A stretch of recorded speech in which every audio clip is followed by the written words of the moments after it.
نحمده ونصلي على رسوله الكريم. இந்த ஓதப்பட்ட வசனத்திலே நூஹ் அலைஹிஸ்ஸலாமுடைய சூரா ஓதப்பட்டுச்சு. அந்த ஆயத்திலே ஒரே ஒரு ஆயத்தை பற்றி சிலை வணக்கங்கள் எப்பொழுது ஆரம்பிக்கப்பட்டது என்பதை பற்றி அல்லாஹ் குர்ஆனில் சொல்லி காட்டுகிறான். குர்ஆன் இருக்கிறதே இது எல்லோருக்கும் உரித்தான ஒரு வேதம், ஒரு கலாம்.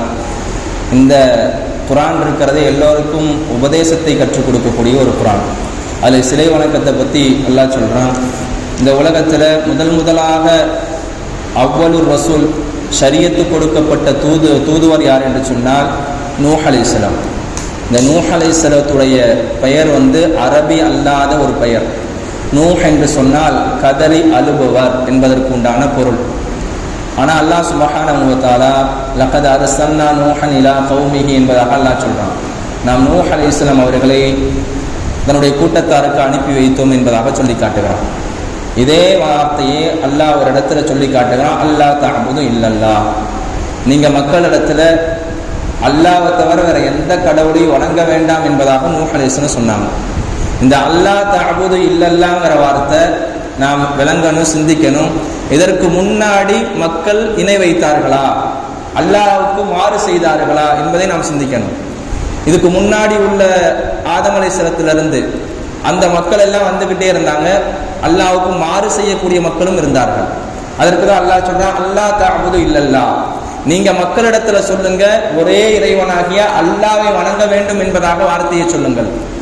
நூஹ் அலைஹிஸ்ஸலாம் தன்னுடைய கூட்டத்தாருக்கு ஒரு 3 விஷயத்தை சொன்னாங்க. முதலாவது விஷயம், இறைவனை வணங்கும்படி தன்னுடைய கூட்டத்தார்களுக்கு கட்டளையிட்டார்கள். முதலாவது, தன்னுடைய இறைவனை ஒரே இறைவனாகிய அல்லாஹ்வை வணங்க வேண்டும் என்பதாக சொன்னார்கள். இரண்டாவதாக, அல்லாஹ்வை தவிர வேற எந்த கடவுளும் இல்லை என்ற வார்த்தையை சொன்னார்கள். மூன்றாவதாக, நூஹ் அலைஹிஸ்ஸலாம் தன்னுடைய சமுதாயத்துக்கு சொன்னார்கள், அவன் அல்லாத வேற எந்த தெய்வங்களை வணங்கினாலும் நிச்சயமாக இந்த உலகத்திலேயும் மறுமையிலையும் உங்களுக்கு கண்டிப்பாக வேதனை என்பது இருக்கிறது என்பதை நான் வாய்ப்புடுகிறேன். இந்த 3 விஷயத்தையும் தன்னுடைய கூட்டத்தார்களுக்கு சொன்னார்கள். அல்லாஹ் சுப்ஹானஹு வ தஆலா இன்று ஓதப்பட்ட வசனத்திலே அல்லாஹ் சொல்லுகிறான், வகாலு லா ததருன்ன ஆலிஹதகும். ஷைத்தான் சொன்னானா, நீங்க உங்களுடைய கடவுள்களை வணங்காமல் விட்டு விடாதீர்கள். கண்டிப்பாக லா ததருன்ன என்று சொன்னால் கண்டிப்பாக உங்களுடைய கடவுள்களை வணங்காமல் விட்டு விடாதீர்கள். கடவுள்கள் என்று சொன்னால் பல கடவுள்கள் என்பதற்கு உண்டான பொருள். கடவுள்னு சொன்னா ஒரே ஒரு கடவுளுக்கு உண்டான பொருள். இங்க சொல்லக்கூடிய வார்த்தை ஆலிஹதக்கும், உங்களுடைய கடவுள்களை நீங்கள் வணங்காமல் விட்டு விடாதீர்கள். வலா ததருன்ன, நீங்க விட்டுவிட வேண்டாம். வத்தா வலா சுவாஆ வலா யகூஸ வ யஊக வ நஸ்ரா. இதெல்லாம் ஒரு 5 பேருடைய பேரு. ஆதம் அலைஹிஸ்ஸலாத்துக்கு 5 பிள்ளைங்க. ஹம்சு பனீன என்பதாக தஃப்சீரில் வருகிறது. இந்த வத்துங்கிற ஒரு மூத்த புள்ள, 2ஆவதா இருக்க புள்ள சுவாஆ, 3ஆவதா இருக்க புள்ள யகூசு, 4ஆவதா இருக்க புள்ள யஊகு, 5ஆவதாக நஸ்ரா. இதெல்லாம் ஆம்பளை புள்ள. இந்த ஆம்பளை பிள்ளையுடைய பெயர்கள் இருக்கிறதே, இதை என்ன செய்தார்கள் என்று சொன்னால், இந்த 5 பேரும் அண்ணன் தம்பிகளாக இருந்தவர்கள். இந்த வத்து தான் மூத்தவர், அண்ணன். இவர் இறந்து போறாரு. இறந்து போன பிறகு அந்த மீதம் இருக்கக்கூடிய 4 நபர்கள் கவலைப்படுறாங்க, என்னுடைய அண்ணன் இறந்துட்டானே, என்ன செய்யறது என்பதாக சொல்லி. இவங்க கவலையில இருக்கும் பொழுது ஷைத்தான் இருக்கிறானே ஒரு விஷயத்தை போடுறான். எப்படின்னு சொன்னா, அவன் சொல்லுகிறான், ஆனா ஒரு சவ்விருலக்கும் மிஸ்லஹு, உங்களுடைய அண்ணன் ஒருத்தர் இறந்துட்டாங்கல்ல, அவரை போன்றே நான் ஒரு படத்தை ஒன்று வரைகிறேன், ஒரு வரைபடத்தை ஒன்று வரைகிறேன். இதா நதர்த்தும், நீங்க பாத்தீங்கன்னா இலைகி அந்த படத்தை பாத்தீங்கன்னா தகர்த்துமூகு, உங்களுக்கு ஞாபகம் வந்துடும். நான் படத்தை ஒன்று வரைகிறேன், அந்த படத்தை வரைஞ்சிட்டேன் அப்படின்னு சொன்னா நீங்க அவரை பார்த்தீங்கன்னா அந்த படத்தின் மூலமாக உங்களுக்கு சிந்தனைக்கு வந்துவிடும், உடனே நீங்க நினைவு கூர்ந்து விடுங்க என்பதாக ஷைத்தான் சொல்றான். அந்த மீதம் இருக்க 4 பேர் சொன்னாங்க, இஃபால், நீங்க செய்யுங்களே, இந்த படத்தை தான் வரைஞ்சு காட்டுங்களே என்பதாக சொன்னான். ஷைத்தான் இருக்கானே அந்த படத்தை வரைந்து காட்டுகிறான். வரைந்த பிறகு அவங்களுக்கு ஞாபகமும் வருகிறது. அடுத்த 2ஆவதா இருக்கக்கூடிய நபரும் இறக்கிறார், 3ஆவதா இருக்கக்கூடிய நபரும் இறக்கிறார். ஒவ்வொரு படங்களாக ஷைத்தான் வரைஞ்சு தன்னுடைய செவுத்தில் அப்படியே காட்டுகிறான். இவர்கள் நினைவு கூறுகிறார்கள். நினைவுக்கு வந்த பிறகு 5 பேருமே இறக்கிறார்கள். இந்த 5 பேரும் இறந்ததுக்கு பிறகு பின்னாடி இருக்கக்கூடிய மக்களுக்கு அல்லாஹ் சொல்றான், ஷைத்தான் சொன்னானா லா ததருன்ன ஆலிஹத்தக்கும், நீங்க உங்களுடைய கடவுள்களை வணங்காம விட்டு விடாதீர்கள். இந்த 5 நபர்களை தான் கடவுளாக எடுத்துக்கிட்டாங்க. இன்றைய காலத்துல இந்த 5 நபர்களுடைய வழித்தோன்ற யாரெல்லாம் அவர்கள் படம் வரைந்து என்னென்னலாம் செய்தார்களோ இன்றைய காலத்துல செய்யக்கூடிய விஷயம் தான் இது. எப்ப சொல்றதுங்க, நூஹ் அலைஹிஸ்ஸலாமுடைய காலத்துக்கு முன்பாக அல்லாஹ் குர்ஆன்ல சொல்லி காட்டுறான். சிலை வணக்கம் எப்பொழுது தோன்றியதுன்னு சொன்னா ஆதம் அலைஹிஸ்ஸலாம் பிள்ளைகள் மூலமாக தோன்றியது. ஆதம் அலைஹிஸ்ஸலாத்துக்கு நூஹ் அலைஹிஸ்ஸலாத்துக்கு 1000 வருஷம் வித்தியாசம். 1000 வருஷம் வித்தியாசம் இருக்கும்போது இடையில 2 நபிமார்கள் வந்திருக்கிறார்கள். அதற்கு பிறகுதான் இந்த உலகத்துக்கு ஷரியத்து கொடுக்கப்பட்ட முதலாவது தூதுவர் நூஹ் அலைஹிஸ்ஸலாத்தை அல்லாஹ் அனுப்புறான்.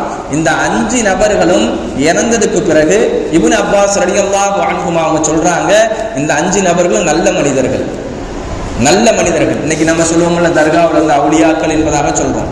அதே போல இந்த 5 நபர்களும் நல்ல நபர்கள். இந்த 5 நபர்களுக்கு ஒரு சிலைகளை செஞ்சாங்க.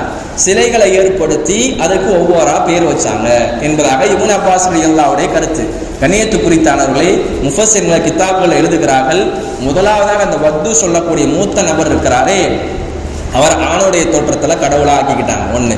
ரெண்டாவதா சுவாஹா என்று சொல்லக்கூடிய நபரை பெண்ணுடைய தோற்றத்துல கடவுளாக ஆக்கி கொண்டார்கள்.